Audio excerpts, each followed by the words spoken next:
Sabi mo, mas maliit. Hindi yung mas maliit sana kukunin ko. Ang laki naman para ilagay dito. Ay. Diba? Kuna mo na lahat. Hindi pa dala mo. Wow! Gusto dami naman. Grabe. Medyo nasunog ng konti.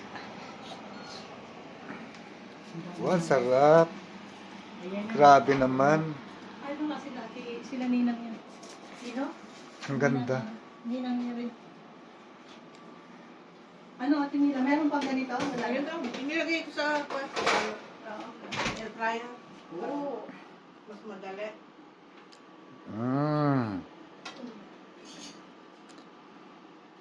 Ang ganda ng bahay niyo, madam, ah. Siyempre, ikaw na maging batang. Itong katulong niyo, ang hina naman. Pa? Itong katulong niyo, hina. Magkano ba pasweldo niyo rito? Maliit na ka, kaya mahina. Ikaw pa naman. Kung malaki yan. Kaya na dito. Dapat double pay ngayon. Maganda ako kung magbayad. Ate Mila, ano to? Para dyan sa ko. Okay. Maganda ang trabaho nung kinuha ko. Eh, ito, maganda ba? Maganda. Bigyan ko pa ng kita. Maganda ba yan? Pero kung mas magaling pa ako sa kanya, so hindi na. Wag na lang. Wag niyo nang Huwag pagkaintindihin. na lang. Ako ano, kaya ako nagtatagal sa Kaya mo akin. na lang kayo dito yung hindi kayo nagtatrabaho. Retired mo ako eh.